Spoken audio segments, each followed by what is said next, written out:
Los vikingos suelen ser representados en la cultura popular como guerreros valientes, feroces y audaces, que se ajustan a los estereotipos masculinos más tradicionales que persisten hoy en día.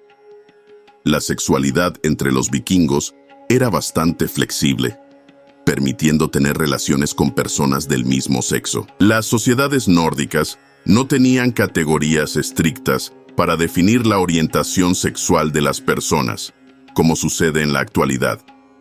Es decir, la homosexualidad, bisexualidad o heterosexualidad no eran rechazadas, sino toleradas, pero con ciertas condiciones.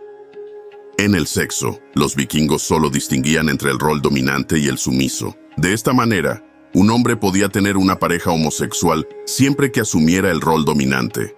Ser penetrado era ser sumiso, lo cual contradecía la imagen propia de lo que implicaba ser un vikingo. Ya mencionábamos que la sexualidad entre los vikingos era amplia, sin embargo, los hombres debían de desempeñar su función social de ser sustentos para su familia y de continuar su linaje.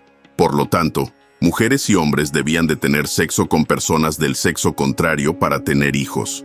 Incluso, el placer físico de la mujer era considerado como algo muy importante porque creían que cuanto más gozara en el sexo, más posibilidades tenía de quedar embarazada. Tanto ellas como ellos debían de satisfacer sus deberes sexuales en el ámbito familiar. De lo contrario, podían divorciarse si no había una conexión física entre mujer y hombre. En las sociedades del norte de Europa, era aceptable que un hombre tuviera más de una esposa, es decir, concubinas. A estas mujeres se les llamaba frilles, que eran más amantes que esposas, ya que no se casaban y podían convivir con el hombre y su esposa en la misma propiedad. Un hombre podía tener tantas frilles como pudiera costearse, y la sociedad reconocía que los hijos de estas relaciones eran legítimos. La única relación vetada para un nórdico era acostarse con la mujer de otro hombre. Por ello, podía ser multado o asesinado, según Adán de Bremen, cronista, geógrafo y uno de los más importantes historiadores alemanes de la Edad Media. Además de que la mujer tenía que tolerar los concubinatos de su esposo, había otros aspectos donde se veía beneficiada.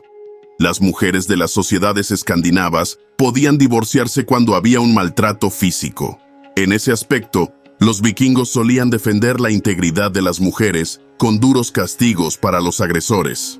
Si su marido le pegaba, la mujer podía sancionarlo. Si la maltrataba delante de testigos, no solo se imponía la sanción, sino que su mujer podía divorciarse de él tras el tercer golpe. También podía acusar los casos de homosexualidad frecuente de su marido al distraerlo de sus deberes como marido. Asimismo, si no estaba contenta a nivel sexual, tenía el derecho a separarse de su esposo. En la lengua nórdica antigua, había términos para aludir a la homosexualidad en un sentido peyorativo.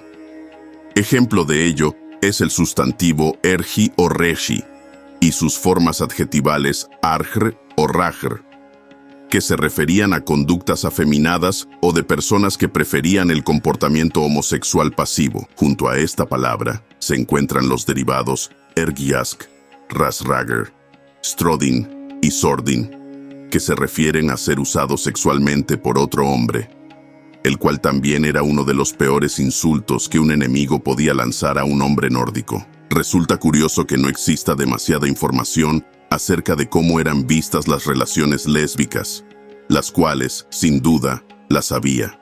En un fragmento de la historia de Gisla Sursonar, escrita en el siglo XIII, una mujer se separa de su esposo por una condición que le impide tener hijos. ¿Cuál fue su argumento? Su pene es tan grande que no me da placer. A pesar de ser una obra literaria, probablemente reflejaba un problema real que podía ocurrir. Un aspecto en el que los vikingos eran adelantados a su época era que tenían leyes contra la violencia de género, abarcando todo tipo de abusos sexuales, desde acoso hasta violaciones. Esto estaba muy relacionado con una idea clave en la cultura vikinga, el honor, lo que justificaba estas normas. Las penas dependían del estatus social relativo de víctima y agresor. Maltratar a una mujer de bajo estatus social se castigaba, siempre que fuera una mujer libre y no una esclava, pero con menos rigor que si la víctima era de alto estatus. Igualmente, si el agresor era de una posición menor a la de su víctima, la pena era mucho más dura que si tenían una posición similar o si el agresor era superior en la jerarquía social. Entre los dos, pesaba más la posición de la víctima. Si ésta era de la élite, podía exigir la pena de muerte para su agresor, aunque él también lo fuera. En especial, una cosa que hay que resaltar de estas normas es que reconocía los abusos entre esposos, es decir, admitía la violación dentro del matrimonio, algo que otras culturas de ese tiempo nunca habrían considerado. Además, parece que esta se veía como una forma especialmente grave de violencia sexual, ya que se había ofendido el honor de la esposa, que debía ser el primero en respetar, ya que, en el hogar, la mujer era la que mandaba. Si un hombre rompía esa norma social, sería capaz de romper otras y, por eso, merecía un castigo. Espero que les haya gustado este video. Si es así, no olvides darle a like, comentar y compartir. Y si quieres ver más videos como este, suscríbanse al canal y activad la campanita. Nos vemos en el próximo video. Hasta luego.